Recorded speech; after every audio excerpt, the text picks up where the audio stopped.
नमस्कार दोस्तों, हिंदी कहानी संग्रह नामक इस चैनल में आपका फिर से स्वागत है।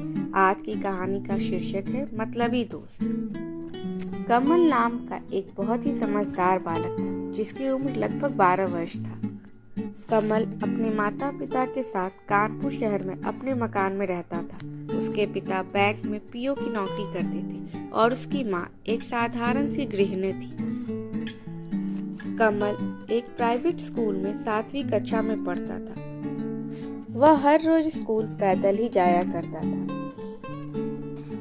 कमल जिस मकान में रहता था उसी के बगल वाले मकान में एक और नया परिवार रहने आया। उस परिवार में कमल की समानांतर उम्र का एक लड़का था जिसका नाम सोहन था। सोहन के पिता पेशे से वकील थे और सोहन की माँ कमल की माँ की तरह ही गृहिणी थी। सोहन के पिता इस शहर में नए थे, इसी कारण उन्हें आसपास के बाजार की जानकारी नहीं थी और उन्हें काफी परेशानी हो रही थी। एक दिन कमल के पिता ने सोहन के पूरे परिवार को चाय पे बुलाया। उन्होंने चाय पीने के बाद सभी लोगों ने नाश्ता किया। फिर कमल के पिताजी ने सोहन के पिताजी को आसपास के जगहों की पूरी जानकारी दी ताकि उन्हें कोई परेशानी ना हो। उन्होंने कमल के पिता का आभार व्यक्त करते हुए धन्यवाद कहा। इस प्रकार दोनों परिवार आपस में काफी घुल मिल गए थे। सोहन के पिता ने सोहन का दाखिला कमल के ही स्कूल में करवा दिया था।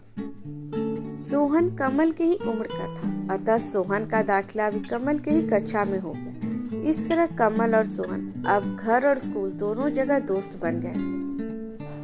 दोनों के बीच एक पक्की दोस्ती हो गई थी। कमल सोहन को अपना सच्चा दोस्त मानने लगा था। आज रविवार का दिन था। कमल और सोहन दोनों के पिता आंगन में बैठकर एक साथ बातें करने लगे। इतने में कमल की माँ ने दोनों के लिए चाय लेकर आई। कमल के पिता चाय पीते पीते अखबार पढ़ने लगे। उन्होंने देखा कि एक वन विभाग का जरूरी सूचना अखबार में छपा हुआ है। सोहन के पिता ने उत्सुकता से पूछा, क्या लिखा है सूचना में? कमल के पिता ने जवाब दिया, कानपुर शहर में एक भालू घुस गया है। वन विभाग के सभी कर्मचारी उसे खोजने में लगे हुए हैं, किंतु अभी तक सफलता हाथ नहीं लगी। इसी कारण लोगों को सावधान रहने के लिए कहा गया है। अगला दिन सोमवार था। कमल और सोहन दोनों स्कूल जाने के लिए तैयार हो रहे थे। तभी सोहन की माँ ने सोहन को भालू के बारे में बताया और सावधानी से जाने को कहा। उधर कमल की माँ ने भी कमल को समझाया कि भालू से सावधान रहे। घर से स्कूल जाने वाले रास्ते के बगल में एक और कच्ची सड़क जाता था जो जंगल के बीचों बीच से होकर जाता था और यह कच्ची सड़क उस पक्की सड़क से थोड़ा छोटा मार्ग था। कमल और सोहन दोनों साथ में स्कूल चले गए। स्कूल में छुट्टी होने के बाद दोनों घर वापस आ रहे थे कि तभी कमल के पाँव में पत्थर टकराने की वजह से थोड़ा सा जख्म हो गया था। कमल को चलने में मुश्किल हो रहा था, अतः सोहन ने सुझाव दिया कि वो दोनों कच्ची सड़क वाले रास्ते से चलते हैं ताकि जल्दी घर पहुंच सके। कमल एक पल के लिए तैयार नहीं हुआ क्योंकि उस रास्ते के बीच में एक छोटा जंगल आता है, किंतु पाँव की चोट की वजह से उसने उसकी बात मानी। दोनों उस कच्ची सड़क से घर की ओर जाने लगे। तभी उन्हें कुछ चलने की आवाज आई। सोहन आगे चलकर देखा तो कुछ दूरी पर उसे वही भालू दिखा जिसके बारे में अखबार में छपा हुआ था।